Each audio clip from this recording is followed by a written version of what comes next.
Hello students, इसमें पढ़ने वाले हैं टाइप्स ऑफ ट्रायंगल। इस वीडियो में हम लोग टोटल 10 टाइप के ट्रायंगल पढ़ेंगे।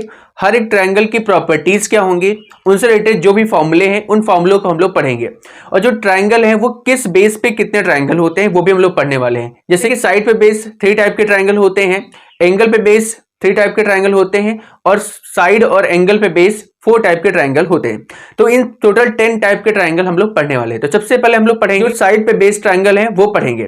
तो चलिए स्टार्ट करते हैं। सबसे पहले यहाँ पे दिया गया है स्केलन ट्रायंगल। स्केलन ट्रायंगल मतलब होता है जिसकी सभी साइड क्या होती है, डिफरेंट होती है। अच्छा, आपको ये पता होगा अगर साइड डिफरेंट है तो एंगल भी डिफरेंट ही होंगे। उनके रिस्पेक्टिव एंगल्स भी क्या होते हैं, साइड के अकॉर्डिंग ही होते हैं। अगर साइड सभी सेम होंगी तो एंगल भी सभी सेम होंगे। अगर दो साइड सेम होंगी तो उनके दो रिस्पेक्टिव एंगल सेम होंगे। तो साइड और एंगल एक दूसरे के डायरेक्टली प्रोपोर्शनल होते हैं, यानी कि वो सेम चेंजेस आते हैं। अगर साइड यहाँ पे तीनों डिफरेंट है, यानी अगर ए साइड है, बी साइड, सी साइड, तो तीनों के एंगल भी डिफरेंट होंगे। यानी कि इसके सामने वाला एंगल और ये इसके सामने वाला एंगल, अगर तीनों साइड डिफरेंट है तो तीनों एंगल क्या होंगे, डिफरेंस होंगे। अब स्केलन ट्रायंगल खासियत ये है कि नो इक्वल साइड, कोई भी साइड किसी के इक्वल नहीं होती, तीनों साइड डिफरेंट होगी। अगर मान लीजिए 5 है, ये 6 है, ये 7 है, मतलब फॉर एग्जांपल, तो तीनों क्या होंगी, डिफरेंट होगी। अब जब साइड डिफरेंट होगी तो हमने बताया था कि एंगल भी सेम ही होता है। तो तीनों इक्वल एंगल और उनके भी एंगल भी क्या होंगे, इक्वल नहीं होंगे। अब स्केलन ट्रायंगल का अगर एरिया का फॉर्मूला मुझे निकालना है तो उसका फॉर्मूला होता है √S, S minus A, S minus B, S minus C. अब ए बी सी जो होंगी वो ट्रायंगल की साइड्स होंगी और जो S होता है वो होता है सेमी पेरीमीटर। वो कैसे निकाला जाता है, तीनों साइड्स को सम कर लो और 2 से डिवाइड कर दो, तो जहां पे जो भी वैल्यू आएगी वो इसका क्या होगा, S होगा। जैसे यहाँ पे 5, 6 एंड 7, ये हो गया A, ये हो गया B, ये हो गया C। अब 5, 6, 11 एंड प्लस 7 हो जाएगा 18, और 18 का अगर हम हाफ करेंगे तो आ जाएगा बच्चों 9। अब 9 जो होगा वो हमारी S की वैल्यू आ जाएगी। तो इस तरीके से हम उसके वैल्यू निकाल सकते हैं। अब यहाँ पे एक और चीज बताते हैं, किसी भी ट्रायंगल का अगर पेरीमीटर का यहाँ फॉर्मूला लिखने को आए तो पेरीमीटर का फॉर्मूला बिल्कुल सिंपल होता है, सम ऑफ ऑल साइड्स। उनकी सभी साइड को सम कर लो और उसका पेरीमीटर का फॉर्मूला आ जाएगा। तो यहाँ पे भी वही होगा कि अगर इसका पेरीमीटर निकालना तो क्या होगा formula, A plus B plus C, यानी उसका फॉर्मूला हो जाएगा A plus B plus C. तो ये हो जाएगा उसका पेरीमीटर।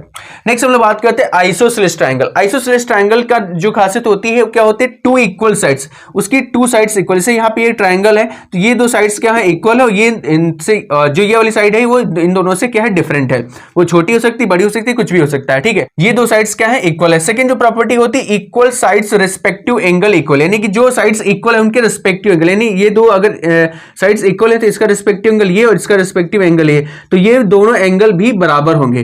जो साइड्स बराबर होंगे उनके एंगल बराबर। अगर मान लीजिए ये 2 साइड्स बराबर होती तो इसके सामने का ये और इसके सामने का ये एंगल भी क्या होता, बराबर। तो ये चीज ध्यान रखें। तो बात करते हैं इक्विलेटरल ट्रायंगल। इक्विलेटरल ट्रायंगल की खासियत क्या होती है कि all sides are equal, all sides equal होती है। अब इसे ये इक्विलेटरल ट्रायंगल, इसकी सभी साइड्स सेम है। अगर यहाँ पे ए मान ले तो सभी साइड क्या हो जाएंगी, ए हो जाएंगी, ठीक है।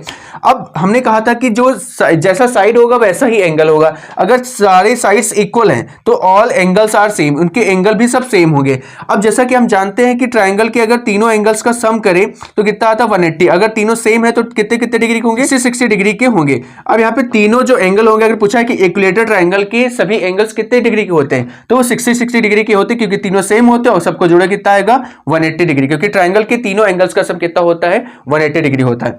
नेक्स्ट अगर इक्विलेटरल ट्रायंगल का एरिया का फॉर्मूला पूछा है तो वो होता है √3/4 साइड स्क्वायर। अगर यहाँ पे हमने साइड को a माना तो यहाँ पे हम a² भी लिख सकते हैं। नेक्स्ट कभी कभी इसकी हाइट पूछी जाती है कि इक्विलेटरल ट्रायंगल की अगर हम परपेंडिकुलर हाइट निकालें, यानी h की वैल्यू, तो हाइट कैसे निकालें, उसका फॉर्मूला होता है √3/2 इंटू साइड। अगर साइड को a माना है तो √3/2 इंटू a। ये इसके 2 फॉर्मूले बहुत इंपॉर्टेंट है। नेक्स्ट अगर बात करें इसके पेरीमीटर, तो पेरीमीटर का फॉर्मूला क्या होगा, तीनों साइड को सम कर लो, a प्लस a आ जाएगा बच्चों 3a, या फिर 3 इंटू साइड। नेक्स्ट हम लोग जो पढ़ने वाले हैं based on the angle. Angle पे बेस्ड जो ट्रायंगल होते हैं वो कितने प्रकार के होते हैं। अब एंगल पे बेस्ड जो ट्रायंगल होते हैं वो 3 प्रकार के होते हैं। एक होता है acute angle triangle. Acute angle क्या होता है, एक्यूट एंगल वो होता है जो एंगल 90 डिग्री से कम हो। 90 डिग्री से कुछ भी हो सकता है, 79, 72, 80, कुछ भी हो, यानी कि कोई 89, 82, कुछ भी एंगल हो, यानी बस 90 से लेस देन होना चाहिए, 90 से कम होना चाहिए, वो होगा एक्यूट एंगल ट्रायंगल। अब इसकी खासियत क्या होती है, all angles should be less than 90, यानी इसके सभी जो एंगल होंगे वो 90 डिग्री से कम होंगे। कोई भी एंगल, इसका कोई भी एंगल 90 डिग्री से बड़ा नहीं होना चाहिए। बड़ा होगा तो उसे फिर एक्यूट एंगल ट्राइंगल नहीं बोलेंगे। अब यहां से मान लीजिए फॉर एग्जांपल मैं एग्जांपल लिख देता हूं, अगर ये 70 है, ये मान लीजिए 50 है, मान लेते हैं, तो 70 प्लस 50 हो गया 120 और टोटल 180 होना चाहिए, तो ये कितना होना चाहिए फिर 60। अब देखो ये जो एग्जांपल है, अगर इस तरह का कोई ट्रायंगल दिख जाए और ये इसमें एंगल लिखे हो तो उसका फिर नाम क्या हो जाएगा, एक्यूट एंगल ट्रायंगल, क्योंकि इसके सारे एंगल्स 90 डिग्री से कम है, तो इसलिए कौन सा ट्रायंगल होगा, एक्यूट एंगल ट्रायंगल।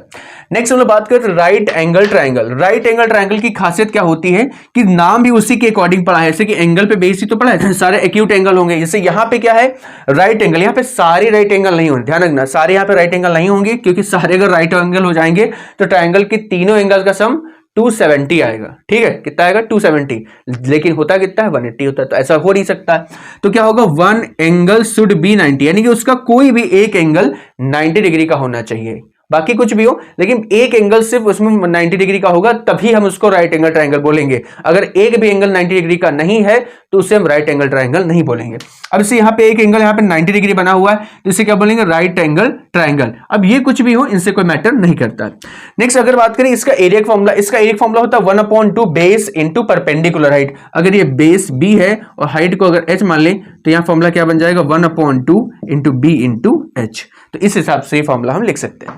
नेक्स्ट हम बात करते हैं obtuse angle triangle. Obtuse angle क्या होता है, ऑब्ट्यूज एंगल वो होता है जो एंगल 90 डिग्री से ज्यादा हो और 180 डिग्री से कम हो। 180 डिग्री से कम हो और 90 डिग्री से ज्यादा हो, यानी कि तो क्या होगा ऑब्ट्यूज एंगल। तो इसकी खासियत क्या होती है कि one angle should be more than 90 degree and less than 180 degree, यानी कि 90 से इसका कोई एक एंगल, यानी कि ऑब्ट्यूज एंगल ट्रायंगल तभी बोलेंगे अगर किसी ट्रायंगल का कोई एक एंगल 90 और 180 के बीच में हो। 90 और 90 के बीच में, कि मान लीजिए 110 होगा या 170 हो गया, कुछ भी हो सकता है भाई, 90 और 180 के बीच में होना चाहिए, चाहे 170 हो, चाहे 110 हो या 150 हो, कुछ भी हो, 90 और 180 के बीच में अगर कोई भी एक एंगल, तो उसे क्या बोलेंगे, ऑब्ट्यूज एंगल ट्रायंगल। तो आई थिंक आप समझ गए होंगे। नेक्स्ट हम लोग बात करते हैं both side and angle base, यानी कि अब हम बात करेंगे दोनों को मिला के, यानी साइड को भी ध्यान में रखना है और एंगल को भी ध्यान में रखना है, फिर हम लोग उनके ट्रायंगल को क्लासिफाई करेंगे। इससे पहला है एक्यूट आइसोसेलेस ट्रायंगल, यानी कि एक्यूट होना चाहिए, यानी कि सारे एंगल 90 डिग्री से कम होने चाहिए। एक्यूट का मतलब सारे एंगल 90 डिग्री से कम होने चाहिए, और आइसोसेलेस का मतलब उसकी टू साइड सेम ही होनी चाहिए। टू साइड, बस इन दोनों का ध्यान रखना, आइसोसेलेस मतलब टू साइड सेम, और एक्यूट एंगल मतलब सारे एंगल 90 डिग्री से कम होने चाहिए। Acute angle isosceles triangle. अच्छा, आइसोसेलेस जब नाम आता है तो एक और चीज आती है, अगर टू साइड सेम होंगी तो टू एंगल्स भी सेम होने चाहिए। ठीक है, भले वो 90 डिग्री से कम हो लेकिन वो सेम होने चाहिए, भले वो 90 डिग्री से कम, क्योंकि एक्यूट है ना तो 90 डिग्री से कम होंगे, तो भले 90 डिग्री से कम लेकिन वो सेम होने चाहिए। मैं एग्जांपल लेगा, तो पहली चीज क्या होगी, आइसोसेलेस से मतलब टू इक्वल साइड। अब टू इक्वल साइड होंगे तो टू एंगल भी होंगे। अब टू एंगल क्या होंगे, equal sides respective angles are equal and acute. भाई क्योंकि एक्यूट एंगल है तो फिर 90 डिग्री से कम होना चाहिए, भले वो दोनों इक्वल हो, दोनों इक्वल हो कोई मैटर नहीं करता, लेकिन दोनों एक्यूट एंगल होने चाहिए। अब इसका ऐसे एग्जांपल हो सकता है, जैसे मान लीजिए एक्यूट एंगल ट्रायंगल, ये दो साइड सेम है और ये एक्यूट एंगल ट्रायंगल है। अब यहाँ पे अगर सेम है तो भले यहाँ पे ये एंगल 70 है, क्योंकि रिस्पेक्टिव एंगल होगा। अगर ये 70 तो ये दोनों सेम साइड बराबर, तो ये कितना हो जाएगा 70। अब 70 कितना हो गया 140, तो ये कितना बचा 40, क्योंकि 180 से माइनस करेंगे। अब देखो दोनों आइसोसेलेस है, दोनों साइड सेम है, दोनों एंगल सेम है, और तीनों के तीनों एंगल क्या है 90 डिग्री से कम है, तो ये बिल्कुल वेरीफाई करता है कि एक्यूट एंगल भी है और आइसोसेलेस है, तो दोनों को मिला के क्या बन गया। नेक्स्ट हम बात करते हैं राइट आइसोसेलेस ट्रायंगल। राइट मतलब कि one angle should be 90 degree, यानी एक 90 डिग्री होना चाहिए। आइसोसेलेस मतलब two sides equal, two sides equal तो two respective angle should be equal. ठीक है, अब पढ़ते हैं यहाँ पे, उसका कहता है कि वन राइट एंगल, यानी राइट एंगल से क्या निकल गया कि एक राइट एंगल होना चाहिए। फिर two sides are equal length, दो साइड्स इक्वल लेंथ की होनी चाहिए। अगर टू साइड्स इक्वल लेंथ की हैं तो हमने बताया कि अगर लेंथ उनकी इक्वल है तो एंगल भी सेम होंगे। अब देखो एक चीज ध्यान रखना, राइट एंगल आइसोसेलेस ट्रायंगल या आइसोसेलेस राइट एंगल ट्रायंगल दोनों तरफ बोल सकते हैं। उसकी एक खासियत होती है, जो राइट एंगल बनेगा वो टू इक्वल साइड्स के बीच में बनेगा। जैसे कि यहाँ पे देखो ये टू इक्वल साइड्स है, उनके बीच में राइट एंगल बना हुआ है। अब डिग्री है, ये टू साइड्स इक्वल है, यानी कि ये वाला पोर्शन और ये पोर्शन, ये दोनों एंगल बराबर होने चाहिए। अब देखो 90 हमने यहाँ पे यूज कर लिया, बाकी कितना बचा 90, तो वो दो हिस्सों में बढ़ जाएगा, कितना 45 45। तो राइट एंगल आइसोसेलेस ट्रायंगल जब भी आए तो सेम फिगर होता है, उसमें कोई चेंजेस नहीं होंगे। अगर एक 90 बना दिया तो बाकी के दोनों क्या होंगे, 40-45 डिग्री के ही होंगे, ये बिल्कुल निश्चित है, ठीक, क्योंकि राइट एंगल हमेशा टू इक्वल साइड्स के बीच में ही बन सकता है, अदरवाइज वो नहीं बन सकता है। नेक्स्ट हम बात करते हैं ऑब्ट्यूज आइसोसेलेस ट्रायंगल। भाई ऑब्ट्यूज मतलब कि one angle should be 90 plus, यानी एक एंगल 90 डिग्री से ज्यादा होना चाहिए। आइसोसेलेस मतलब two equal sides and two equal angle. अब इसमें क्या फिर से भाई कि one angle should more than 90 degree, एक 90 डिग्री से ज्यादा होना चाहिए। Two sides are equal length, और दो साइड्स क्या होनी चाहिए, इक्वल लेंथ की। तो यहाँ पे देखो अगर एक एंगल 90 डिग्री से ज्यादा कुछ हो गया, मान लीजिए मैं एग्जांपल लेता हूं, यहाँ पे हो गया 110 डिग्री, कितना हो गया 110 डिग्री। अब देखो अब टू साइड्स इक्वल हैं तो उनके रिस्पेक्टिव एंगल भी इक्वल होंगे। अगर 110 यहां पे ही यूज हो गया और टोटल होता 180 में से अगर 110 घटाओगे कितना बचेगा, बचेगा हमारा 70 डिग्री, और टू इक्वल पार्ट्स में इसको बांटना है तो कितना आ गया 35 एंड 35।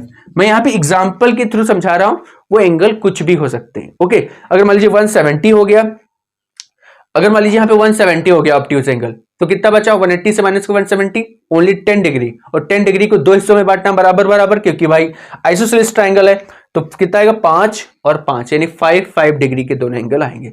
तो सब कुछ पॉसिबल हो सकता है, 5 डिग्री के भी एंगल आ सकते हैं, इससे कोई बात नहीं है। ओके, नेक्स्ट चौथा हम जो पढ़ने ऑब्ट्यूज स्कैलन ट्रायंगल, मतलब फिर से ऑब्ट्यूज मतलब एक एंगल 90 डिग्री से ज्यादा होना चाहिए, स्कैलन उसकी तीनों साइड डिफरेंट होनी चाहिए। अगर इसकी तीनों साइड ए बी सी अलग अलग है और एक एंगल 90 डिग्री है तो उसे क्या कहेंगे हम, ऑब्ट्यूज स्कैलन ट्रायंगल, यानी कि नो इक्वल साइड। स्कैलन का मतलब होता है नो इक्वल साइड्स, और ऑब्ट्यूज का मतलब वन एंगल 90 प्लस, एक एंगल 90 प्लस यानी 90 डिग्री से ज्यादा होना चाहिए। आई होप आपको ये वीडियो पसंद आया होगा। आपको ये वीडियो कैसा लगा या मैं कमेंट सेक्शन में जरूर बताएं।